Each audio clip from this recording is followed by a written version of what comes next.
You just think we just, whatever happens, we just shit another player. And everything's going to be perfect. All of our fans think that. You all think that. That's what you write about.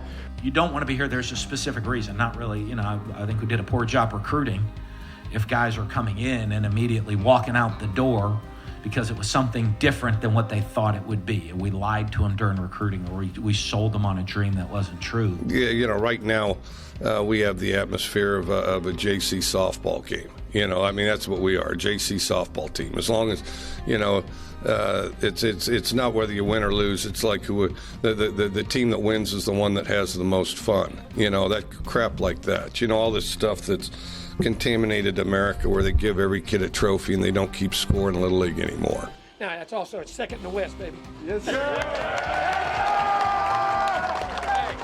I don't like it. It's the only time we're ever getting excited about second. From now on, it's first, okay? Winning the SEC probably is harder than winning the national championship. Do you know that? Well, how about them fucking dogs? My language.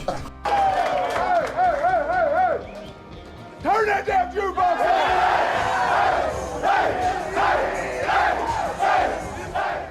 Hey, buddy, this beer's for you, Mike, and Cousin Shane. That SEC podcast loves the Pirate, and the Pirate loves that SEC podcast. Hail State. Welcome in to the latest episode of that SEC podcast. I'm your host, Michael Bratton. I go by SEC Mike on Twitter. And I'm joined, as always, by my cousin Shane, who goes by Big Orange Vols on Twitter. What are you up to, you big Tennessee homer? Hey, buddy, what's going on?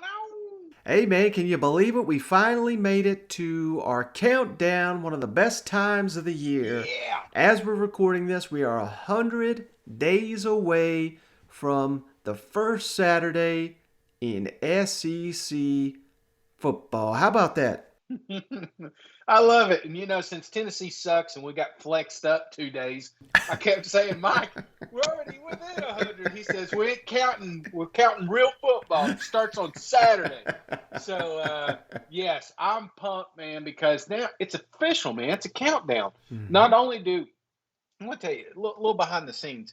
Me and Mike, we go back and forth on these numbers. And if you got good suggestions, by all means, send them to us to the if you say, hey, man, don't forget that 54-yard gainer, on this date, whatever, send it to us. I mean, if we get a good suggestion, we're going to put it up there. Mm-hmm. But anyway, it's one of my favorite times of the year because the first half of my day when it sucks and, I'm doing all these meetings and stuff, secretly I'm getting onto the YouTubes and I'm trying to find a 98-yard touchdown. It's like it's my favorite time of the year because it is a countdown. I know the ends in sight. You guys know the ends in sight, and at the end of this beautiful rainbow is a gold, bucket full of college football, and I just can't wait to get to it, Mike. Yeah, without a doubt. And anybody, like Shane said, want to recommend a highlight play or a game or whatever, you'd be doing us a favor. So send those our way. I'm going to keep picking Tennessee. Just kidding. But speaking of 100 days away from football, Shane, I think it's no coincidence the SEC here on Thursday announced the first 3 weeks of the season. They announced the kickoff times and the television coverage for every SEC game the first 3 weeks of the season. So you ready to run that down? Yeah, man, let's do it. All right, so we already knew first game technically on a Thursday, Bowling Green, Tennessee, 8 o'clock Eastern on SEC Network. So that one was already aware. We already knew all about that one. But jumping to Saturday, September 4th, the first Saturday of the season, we got Louisiana Monroe at Kentucky. That's going to be noon on SEC Network. That's the only nooner. I mean, the schedule's so loaded a week one, Shane. We only got one noon game. I love it. And then we go to Rice at Arkansas, 2 o'clock Eastern.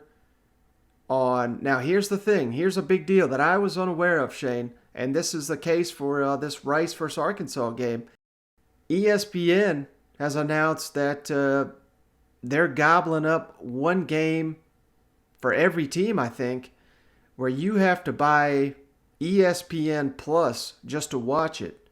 What? And that's the case with this Rice at Arkansas. Now, you could be... I get my action through YouTube TV. I just subscribe during the season. And even if you do that, or if you pay for cable year-round, you cannot watch these games. You have to pay an extra fee to get ESPN Plus. They kind of roped us into that one all of a sudden. So, man, a little... You should have known this was going to happen when they closed Disney. They got to make that money up somewhere, Mike. Oh, them cheap bastards. How much is I mean, golly. I want to watch every game, so I'm probably going to break down and do this thing. How much is an ESPN Plus? I think it's only $5 or $6 a month, but wait, can you do it month for month? I think so. So they're gonna get a surge that month and hope you forget to take it off your unsubscribe list. You know. Oh, okay. It's like a red box then. Okay, I can handle that. Yeah. It'd be really nice if there's a trial. If I haven't burned up a trial, just get a 7-day trial, close that thing out. But anyway, that kind of sucks. But so what you're saying is ESPN is going to do this with every one of our teams, all 14. There's going to be one game that they're going to flex off, and you can only watch with ESPN Plus. Well, I'm not guaranteeing that they're doing that, but apparently the contract says they're allowed to do it for every team just for one game. So I assume they're going to do that just to get people to sign up for their damn ESPN Plus. You know what? That's so crazy, man. So stupid. But okay. Appreciate the knowledge there. All right, next game, first week of the season, Alabama-Miami on ABC at 3:30 Eastern. We knew that one already. Now here we go with another one just revealed. Louisiana Tech at Mississippi State, 4 o'clock Eastern on ESPNU. What? Also at that time, Central Michigan at Missouri on SEC Network, 4 o'clock Eastern. And then here we go with one of these ESPN Plusers, Eastern Illinois at South Carolina, ESPN Plus, 7 o'clock Eastern. Akron at Auburn, also at 7 o'clock Eastern, and also on ESPN Plus. So another one of those subscription games. Then here's the big one, Shane. Georgia Clemson on ABC, 7:30 Eastern. That's going to be one hell of a game. Wait, what time's that? 7:30 Eastern. Okay. All right. Also at 7:30 Eastern, FAU at Florida on the SEC Network. Kent State at Texas A&M on ESPNU at 8 o'clock Eastern. ETSU at Vandy, 8 o'clock Eastern on ESPN Plus. And then here we go, LSU at UCLA. That's going to be a hell of a game on Fox, nationally televised, 8:30 Eastern. And last but not least, Ole Miss versus Louisville, 8 o'clock Eastern on ESPN, but that's on a Monday. So we got football, SEC football, first week of the season, Thursday to Monday. I mean, that's going to be a loaded weekend right there. Wait, okay.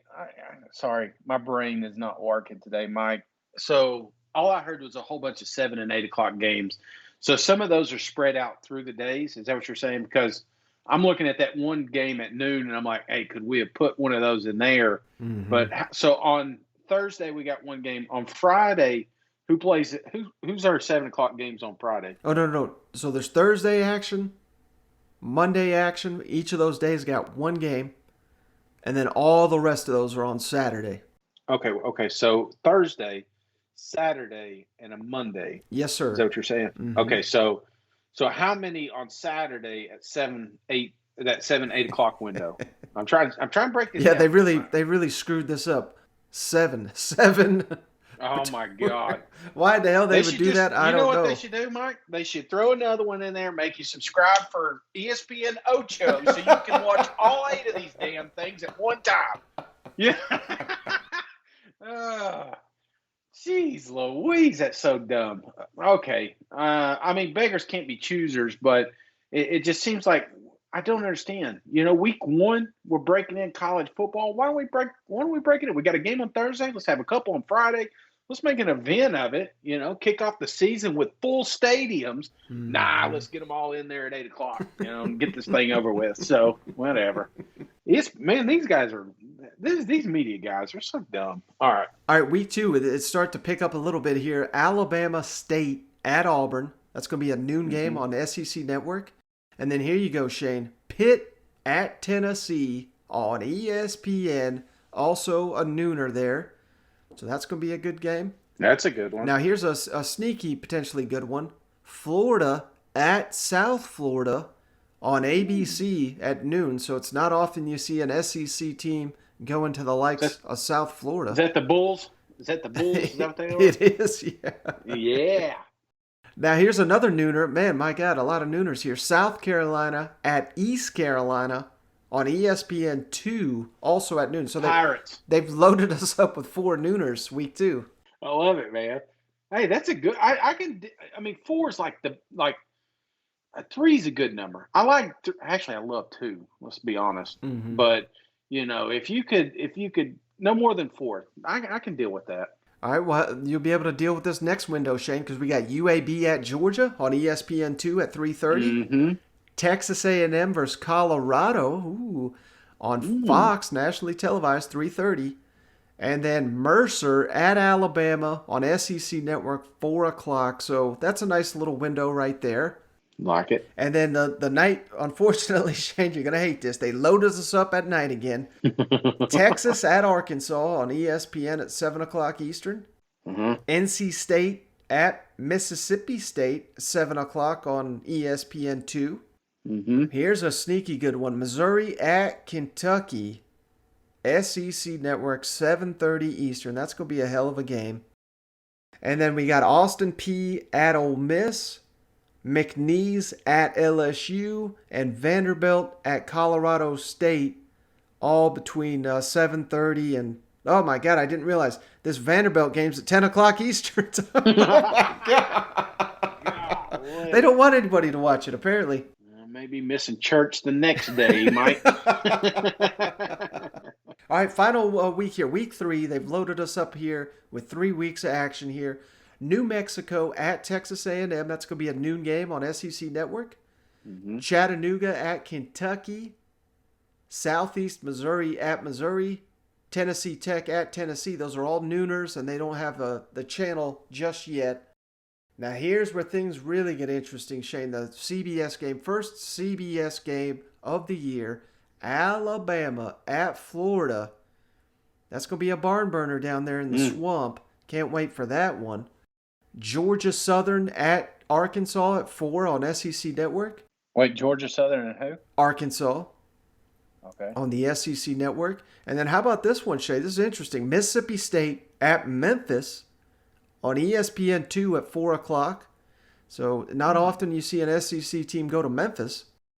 And then I think this is going to be I'm not saying this is going to be a truly competitive game, but I'm very interested to see South Carolina at Georgia on ESPN at 7 o'clock, because South Carolina, I think, is going to throw the damn kitchen sink at the Bulldogs. There's going to be fakes. Mm-hmm. There's going to be, trick plays. There's going to be Beamer ball. I mean, this is going to be the start, the true test of the Shane Beamer era. I'm sure they're going to be 30-point underdogs, but last time I checked in the SEC, we don't give a damn about what the point spread is. You got to go out there and prove it. And last time South Carolina went into Georgia, we all know. Oh God! We all know what happened. Go. So I'm just saying. I'm looking forward to that one. Remember what happened the last time Appalachian State went up there to Michigan, don't you? I think we've been saying it for years. I mean, that's like every time I hear Georgia State, I'm like, ugh. It's like Georgia Southern. What was it? The Florida Gators, Choke and Doke or whatever it was. I don't know if you remember that one. But, I don't remember that. Yeah.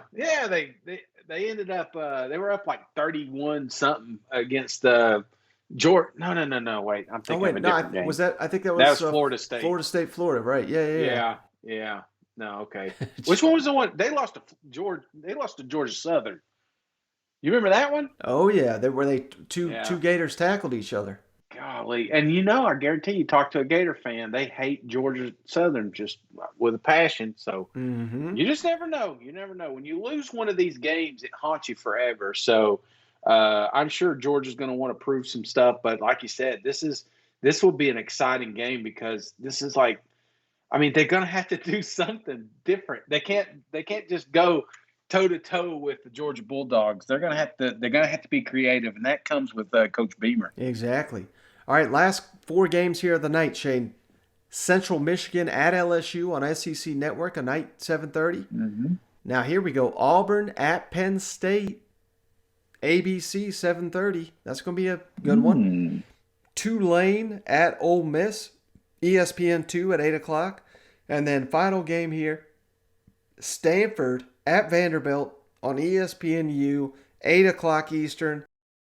I think the Commodores should have done everything in their power to get this to be a nooner because, Stanford come from the West Coast, make them get up early and all that. So, a couple interesting night games here, week 3. You know what else is interesting about that Auburn-Penn State game? What's that? We're going to have 2 of the last Vanderbilt coaches on the same field. Oh, that's true. Look, Coach Mason and what's his face up there? Oh yeah, bald James Franklin. No, we don't. Yeah, we don't mention his name. Okay.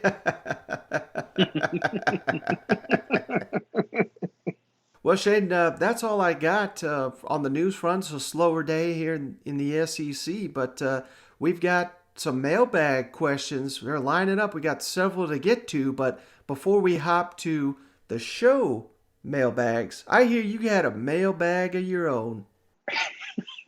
That's right, Mike. I got an interesting voicemail right before we jumped on the pod, and I would have answered it, but I was eating my little Caesar's pizza. But please, I don't know if this has ever happened to you, but this sums up my life at this moment. Hi, Shane. This is Crystal at National Fitness Center, and I was just calling to see how your workouts have been going. Was just noticing that you hadn't been in a little bit, so I was just calling to see if there was anything I could do to help you get back on track and get started. So you can give me a call back. Phone number is 423-317-3337, and I hope you're having a great day. How often does a gym call you? Hey, when's your fat ass getting back to work? I swear, the thing lit up. And I said, National Fit. I said, have we paid? And then she's like, my wife's like, yeah. It's like, we've been. I said, okay. I was like, well, I said, do you think we're like due to renew or something? And they were just calling to see if I was still alive. So, needless to say, man, that was a low point. Maybe I should go visit those guys.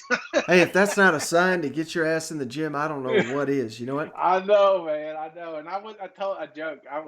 I literally had pizza hands, so I couldn't answer the phone. Oh, anyway, enough of that. Let's get to the real calls, Mike. Yeah, so our first one, hey, it's also for you, Shane. We got Eric from Tennessee. He's got a question for you. Hey, this is Eric from St. James, Tennessee, and I've got a question there for old cousin Shane.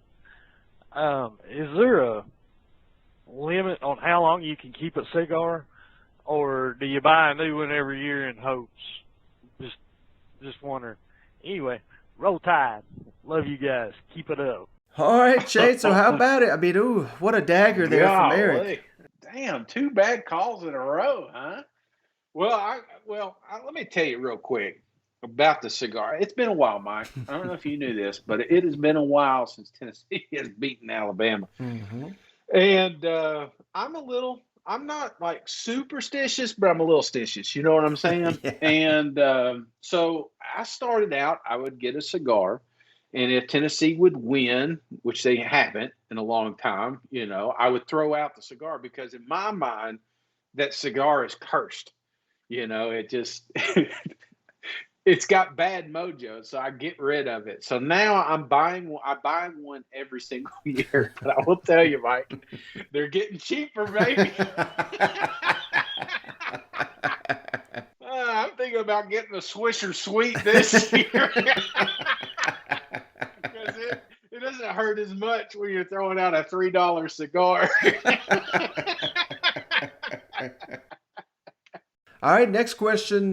This is a good one from Drew. He's got a more addressing me, but he takes issue with Jimbo Fisher, where I ranked him in my offensive coordinator play call rankings. Hi, my name's Drew Ritchie, and I'm a big A&M fan, even though I'm I'm mostly just married to an Aggie, and her family was a big A&M fan. But I wanted to call, give it a shot. But I had maybe a little bit of a problem with you ranking Jimbo Fisher as low as you did on the offensive play caller podcast. And the reason I wanted to bring it up is I still remember watching Sumlin coach at A&M, and A&M's offenses were prolific. And so they would have lots of points, lots of scoring, but it always led to the defense being so terrible. And the defense would be on the field all the time, and there's lots of 3-and-outs, and it just led to lots of losses in important games. And I think even though Jimbo's offense is slower, even though it's more methodical and less exciting, I really think the reason why Mike Elko is still willing to be the defensive coordinator is because he knows he's got a really great shot to have a great defense with the way Jimbo coaches the offense. So I think he should be higher on the list, only because maybe not because he's going to get the most yards or most points on offense, but because it's going to lead to more wins and better defense. And I just wanted to hear your thoughts on that. Love the podcast. All right, so appreciate that one from Drew. And, he's kind of right there with you, Shane. Of course, it seemed like you took issue with just about every one of my rankings here. And, hey, that was pretty much the consensus from everybody all over the internet, particularly Georgia fans and Todd Monken. They love them some Todd Monken. But oh, yeah. I see what Drew's saying here. I mean, Jimbo Fisher, it was so difficult to rank him number 7. I think I had him in the offensive coordinator play callers in the SEC. And probably because he's one of the top, 3 or 4 head coaches in the entire SEC. Yeah. But I got to look at it as more of, the overall scheme of the offense. And, they're having a ton of success there in Texas A&M. They only look to be getting better and better. But I don't know, man. I'm still not wowed by this offense. And I know it was very balanced, very good last season. But I think back to, games against like Vanderbilt, where, hell, I thought the Vanderbilt quarterback, Ken Seals, coming in his first game ever, I thought he looked better than Kellen Mond. You go back to the LSU game. That was a terrible LSU team. And Texas A&M, barely eked out, I shouldn't say barely eked out a win. They dominated the entire game, but final score 20-7. That was one where they needed to make a statement. Statement wasn't made. Mm-hmm. I don't know. There's just too many games like that where I'm looking here and I'm saying Texas A&M, where's the explosive passing? That's where college football's at now. And I see what Drew's saying. You want to be, maybe you got to be a little bit more slow and methodical because it helps out your defense. It does. But again, it's not like these defensive teams are winning the national championship each year. It's explosive offenses with all these receivers all over the field. It's these high-flying passing games that are getting it done. And we've seen that from Jimbo in years past, but I've just not seen it since he's been at Texas A&M. So, I don't feel too bad, honestly, of where I got his ranking, but I certainly understand where A&M fans would take issue with where I got Fisher. Now, I get it, but I'm kind of with him. I thought you were a little low on Jimbo myself, and just because, he didn't win. It wasn't sexy. It wasn't a 50-point blowout like some of these other guys were doing, but it was a victory. The only team you lost against was Alabama, and I don't know what that game would look like if they played again, because it felt like Texas A&M found a groove toward the tail end of that season. And I get it. I think there was times that they could have showed out, but they didn't. And I don't know if that was more just not getting away from script or game plan, but there was, like you said, a few games that it probably wouldn't have hurt, especially toward the tail end of the season when they're trying to get into the damn playoffs, to just let them loose. And you have to blame Jimbo for that, but I blame him as a head coach, not an offensive coordinator. It just felt like they were still efficient toward the end. So I don't know. I guess you could. Let me ask you, now that this list came out, because it was oh my gosh, I haven't jumped on Twitter in like 3 days because of it. but it doesn't. Jimbo wasn't. I noticed Jimbo wasn't the big one. It felt like it was what's his name down there, Munkin. It felt like it was him. It felt like who was the other one that came up a lot? The one down there in Florida. Todd Grantham. Yeah, Third Grantham. It felt like those were the two that really got the most steam and stuff. You didn't hear a lot of Jimbo, but now that you've done this list, you've had time to let it marinate. You've heard the input from others. Do you think you would move Jimbo up a little bit? Or are you still pretty firm where he's at? No, I like him where he's at, and I just think that right now in the SEC, there's a hell of a lot of good play callers, Mm-hmm. And being potentially 6, 7, wherever the hell I had him in the SEC, that's probably putting you top 10 in the nation. We gotta remember when we put these lists out and you're a little bit low in the rankings in the SEC, it's because the SEC's dominant. Yeah. Put Jimbo in the ACC, is probably number 1. Yeah. Put him in the Big 12, he's probably 1 or 2. And I can go on and on. So it's just different in the SEC. And hell, even if you're the 10th team in the SEC, you're probably a top 25 team. And that's just the monster that is the SEC. You know what? Mm-hmm. Mm-hmm. All right, next call, Shay. We got one from Jason from Atlanta. Wants to know how these point spreads are made. I think sounds like he's a Florida guy here, and so let's kick it over to his question. Hey there. Big fan of the show. My name's Jason. I live in Atlanta, but I'm a big Gator fan. I am curious to ask how these people come up with these point spreads. I'm listening to your spread episode, and point spread for UF Bama 15.5. Point spread for LSU Bama 24 something, and I'm pretty sure I saw somewhere that UF and LSU were kind of like a pick 'em. I saw UF favored 1.5 in one, and LSU favored 1 in another. So those numbers obviously don't make sense when you put those three teams together. Is it based on emotion? Is it based on some kind of formula they have? I'd love to hear your explanation for that, and if they just really go after people's emotions in these types of situations. Love the show. Appreciate it. All right, so, if you missed it, this was a while back, so a lot of people may have missed it, but last offseason, we actually had an odds maker on the show, Matt Metcalf from Circa Sports there in Las Vegas. So he, gives you a full breakdown of, he's the one that sets the lines for Circa Sports, one of the biggest Las Vegas sports books. So if you really want to, the deep dive on how these lines are put out, I suggest you go back and listen to that. But, basically, idiot version of the explanation of this. These Vegas sports books, they have their own power rankings. Mm-hmm. And it depends on where they have someone in their power rankings. It certainly depends on where a game is. And that's in large part how they come up with the figures. Now, of course, that's what players, in particular quarterbacks, availability, also affect the line. That's why you see it every year where, let's say Joe Burrow, when he was at LSU, if he got hurt the week before and his status was uncertain, they won't even put out a line for that because without the starting quarterback, there's not going to be a line until they know who's going to be in there. So quarterbacks play a factor, but at the end of the day, how they set these lines, it's not done on emotion so much as Jason suggested. It's all about public opinion, and they know teams like Alabama are going to get tons and tons of public opinion, and that's not only because Alabama has so many fans, but it's because fans from across the country, from Massachusetts to California to Washington State, they probably couldn't tell you who Emory Jones is, but they could tell you who Nick Saban in Alabama is. So the public money is always going to favor a team like Alabama.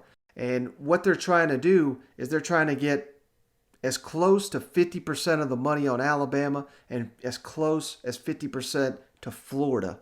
So, that's kind of a roundabout way to explain in Jason's question there. But, they put all those factors together. That's how they come up with these lines. And I think some people think it's a prediction of the final score. And it's, in fact, not that at all. It's all about just trying to get as close to 50-50 on these bets on both sides of the action. That's what they're hoping for. You know what? Well, and a lot of it too has to do with history. I mean, when you're the example he was asking was, Alabama and LSU. Mm-hmm. Well, that game it's a seesaw back and forth with those guys.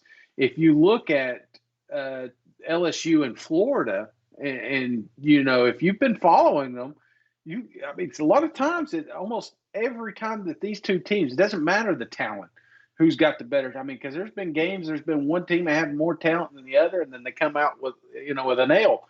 It seems like it always comes down to the final 2 or 3 possessions, and I think that's more why they're looking at it like a pick 'em right now, because that's just how they've been playing, and why do it any different right now? Mm-hmm. All right, next question, Shane, comes from number 1 Bulldog fan. He's a big MSU fan. Let's kick it over to him. Hey, Mike and Cousin Shane. This is the number 1 Bulldog fan. I listened to your last podcast and heard y'all do the Ole Miss Projections. And as a huge state fan, I was wondering if y'all could do the same for us. Me, realistically, worst case scenario, we go 8-3.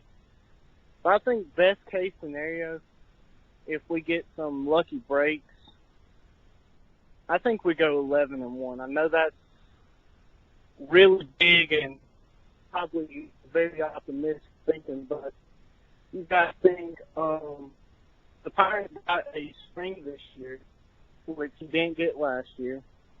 He was able to see what part of the air raid worked and what didn't in the SEC.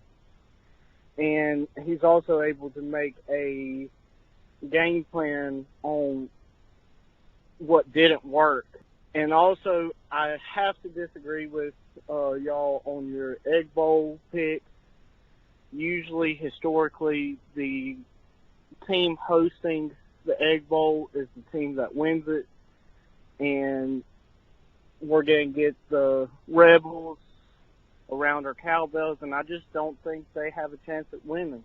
All right, Shane, I should have known this was coming. Once we went down the Ole Miss schedule, Mississippi State fan called in and said, you better do the same for them Bulldogs. So I got the schedule right here, Shane, and best case scenario, let's try to do it like we did Ole Miss.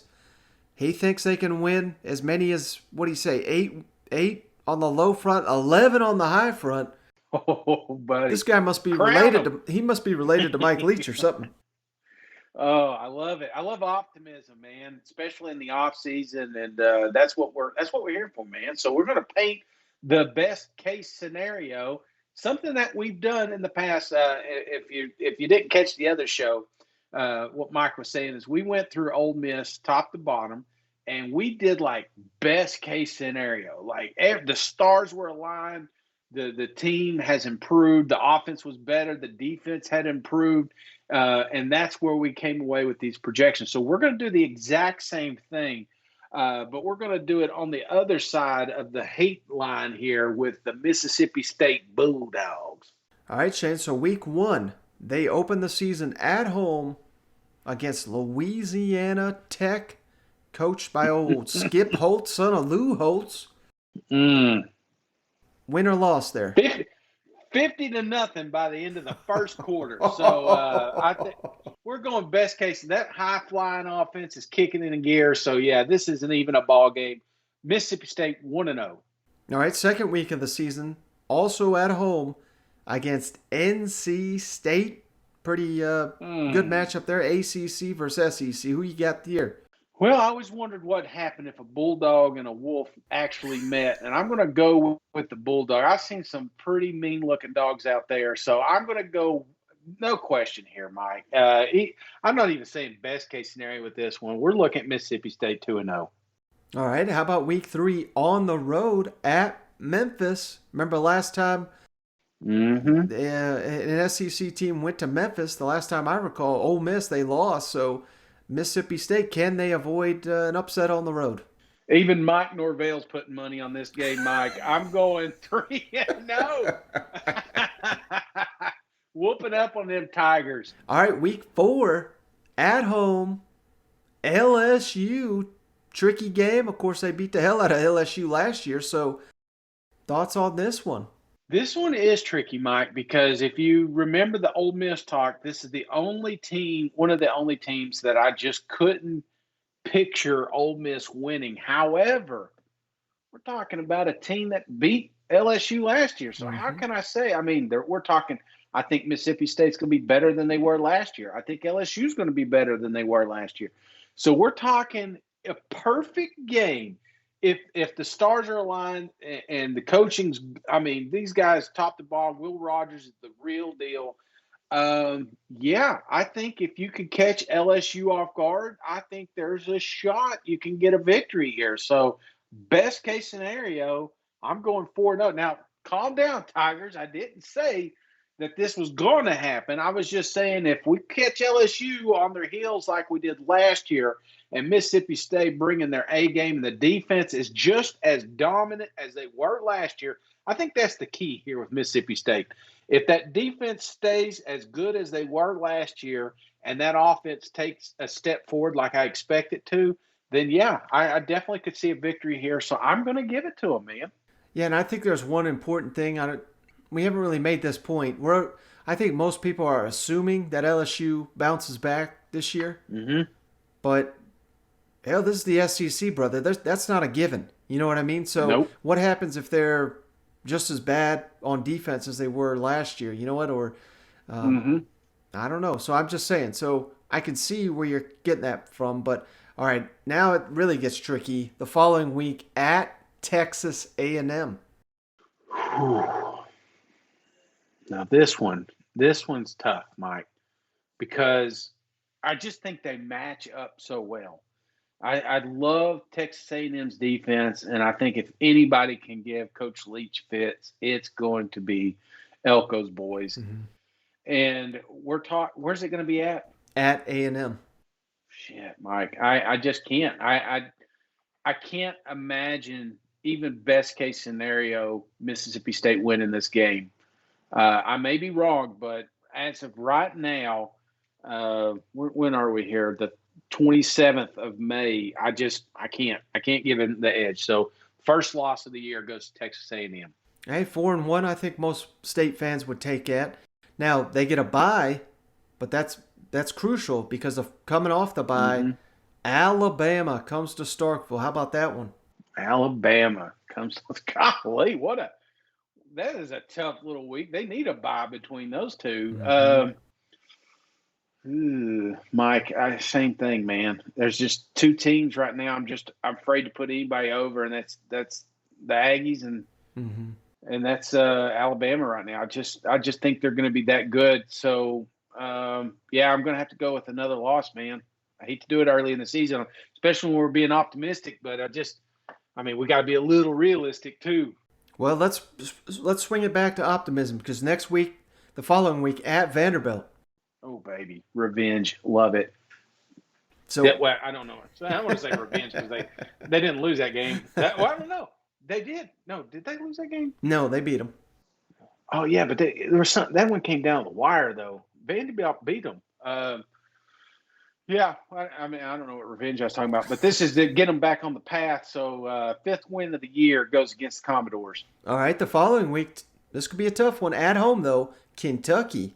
It's so easy it's just so easy to call off Kentucky, but you really can't. And if they would have had this game a little, I don't know. We're going best case scenario here, Mike. I think the boys got fired up at Vanderbilt. They're going to continue the steamroll, and they're just going to have a little too much offense for Kentucky. So let's give them another victory. Best case scenario, remember, Kentucky, we're not calling games right now. We're just saying Mississippi State's firing on all cylinders. So I'm going to give them the victory here. All right, the next week, this is potentially a tricky one here at Arkansas. Mike, these are getting tough. Where's it at? It's at Arkansas? At Arkansas. I just can't. Mississippi State's got a lot more balance than we think on both sides of the ball. And I think that's what's going to help them here the most. And now we're getting later in the season. I think they've got it. I think they're going to build enough competitive depth by this. And and I'm not sure Arkansas is going to quite be there. They may surprise me, but no, I'm going to go.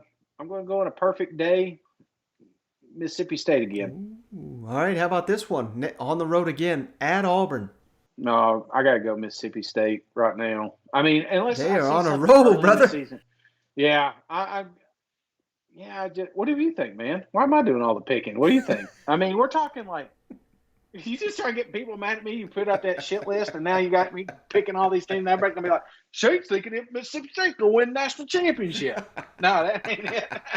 I just say this is a tough one, man, because I really think when you look at games like Arkansas, when you look at games like Kentucky, right now, I see those as pick'ems. I really at Yeah, this that's what I was moment. just about to say. They're probably 50-50 games for me. Yeah, they're going to be 50-50 games. So I'm thinking if I'm predicting best case scenario and it's leaning toward Mississippi State, coin toss is going to go toward Mississippi State every time, including Auburn. Well, it's not a coin toss if they get it every time, is it? Well, we're going best case scenario. So if best case scenario, you win all the time. I got you. So yeah, I'm just saying. I mean, when you're talking about teams like Texas A&M and Alabama, Mm-hmm. even on their work, like Alabama, think about that. Alabama's worst. Just if they came out and they didn't play as good as they have the last 4 or 5 games, Mississippi State's bringing their A game. They did this. They did this with Georgia last year. Mississippi State, I felt like they brought their A game and Georgia didn't. And that's why it was almost a damn victory. You know what I'm saying? Mm-hmm. So even though I'm predicting them to lose to Alabama, I'm not saying that it wouldn't be a close game on a best case scenario. But yeah, when we're talking these other teams, I gotta go Mississippi State. Because I really do think they're gonna be pretty damn good this year. That whole state, man, Ole Miss and Mississippi State could rock it. Yeah, well, next to last game, Tennessee State, coached by old Eddie George. Is he really? Yeah, I'm pretty sure he just got hired. I did not know that. Well, unless he's suiting up, they ain't got a shot, man. Final game. If I see 27 running around out there. Final game, Egg Bowl at Starkville, yeah. Ole Miss. Who you got in that one? And this one here, you could throw out, like you said, you throw out the records. You could throw, I don't care where it's played, because I know you made a comment about the home. That's important. That is a factor, obviously, with cowbells, especially some of these kids. Think about it. And they're going into their sophomore season. They don't know what a real stadium sounds like yet, So, but we're talking the last game of the year. They're going to know exactly what noise is and what to expect. So with Mississippi State ringing those cowbells, yeah, we're talking 2 great teams. I just told you I can see this go either way. And I told you on the best case scenario with Ole Miss, they beat Mississippi State. Well, on the best case scenario for the Bulldogs I'm going to give it to Mississippi State here. My next graphic's going to say, Cousin Shane's got Mississippi State going 10-2 lock of the week. Yeah, see, that's what he does. That's what we call a fine bomb move here, He gets you out there, he gets that best case scenario, and then he tweets the shit out of it. So, no, if you break this thing down, we're just going it's Optimism Friday, and we went up and down the schedule. So, best case scenario, that's what they say, hey, what's the worst that you see Mississippi State doing? What's the best? The best I see them winning is 10 games. Which I think they would take. I would take it. I mean, I don't know about you, but year 2? I think a lot of Mississippi State fans would be happy with 10 wins on year 2 with Coach Leach. Yes, sir. All right, final one. Hey, Brad keeps calling, so we're going to keep answering his questions here. Brad from Kentucky wants to know what the Wildcats should do now that they've got Coach Steve Clinkscale left for Michigan. Hey, guys, Brad again. I'm starting to wonder when you're just going to have me on the show and have me as a special guest with how many times I call you. Like always, I'm calling to get your opinion on Kentucky football. So as you know, they're looking for a new DB coach. Here's my question for you. And let me know if you think this scenario plays out. Because as you know, they got a guy already there that coached safety. Do you think they're going to hire a cornerback coach, or do you think they'll bump that safeties coach up to be a DB coach or defensive back coach? and then that gives them flexibility to hire at a different area. Do you think that that would happen? Because, in my opinion, they would do that because that gives you flexibility to go out and hire pretty much anyone, because right now they just lost a really good recruiter in Klingscale. I don't know how the hell you say his name, but he was a real good recruiter. And, if you're going to limit yourself to hiring a cornerback coach, that's also a good recruiter, that kind of narrows the pool of candidates down. What do you think about that idea? And what about them doing that? All right, Shade. So, here's kind of my thoughts on this one. We've touched on the fact that this is such a poor time to lose a coach, and this June window is about to open up when the recruits can start coming to campus.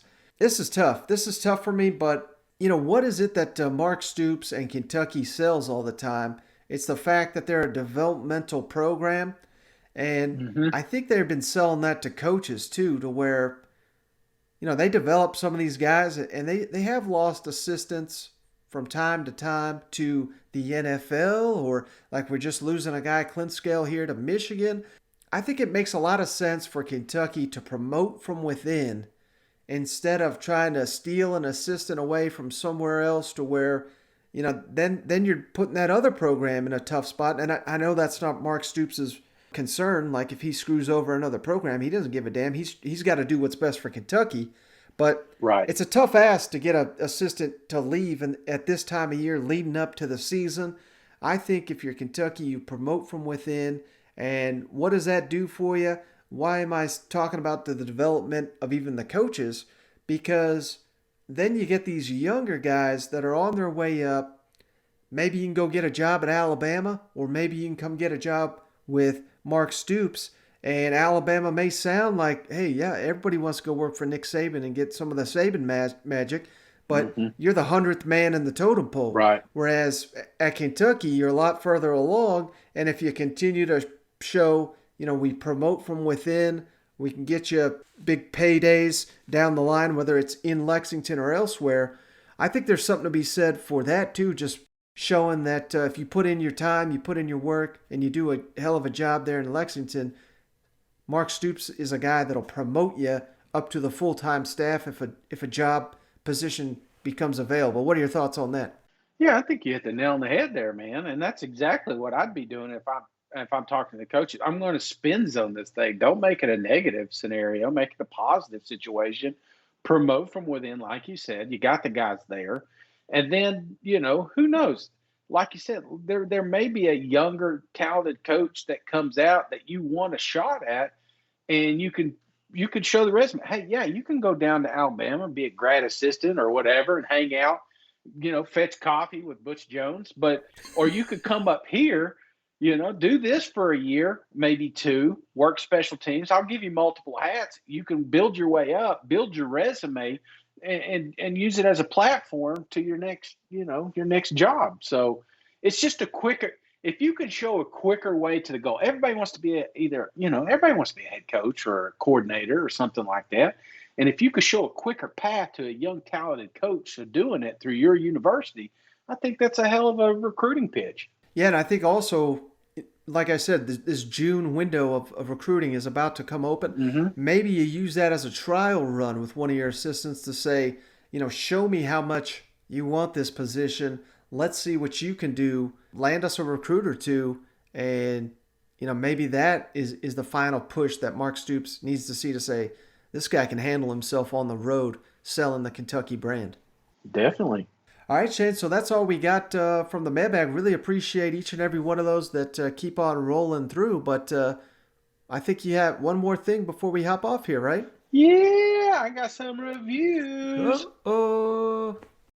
All right, Mike. Well, I'm going to tell everybody, man, I appreciate the mailbag questions. I appreciate the reviews. I appreciate all the support online.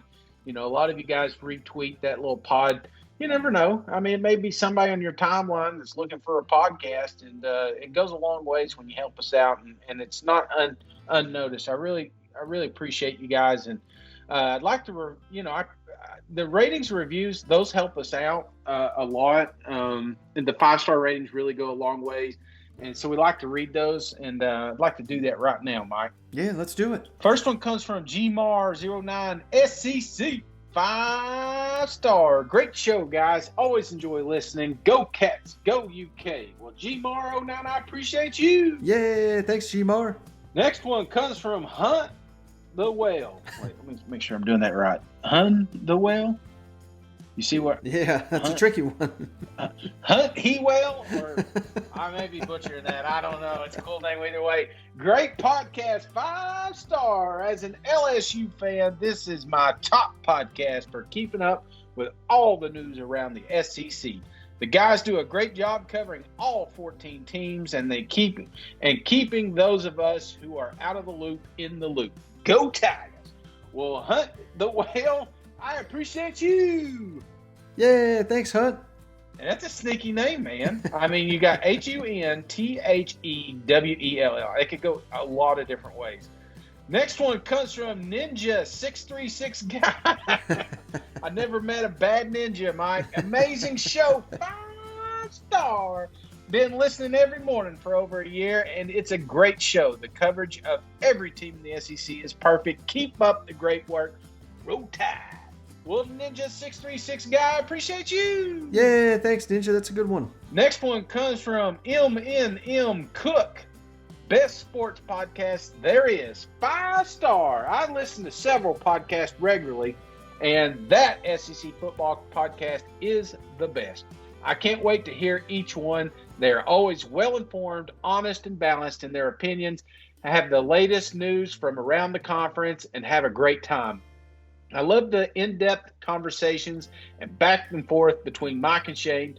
Often have great guests on too to give detailed insights from different perspectives. Very enjoyable. Keep up the work, guys. Go Hogs. Woo pick sweet. Well, MN Cook, I appreciate you. Yeah, that's very kind of you, Cook. Thank you.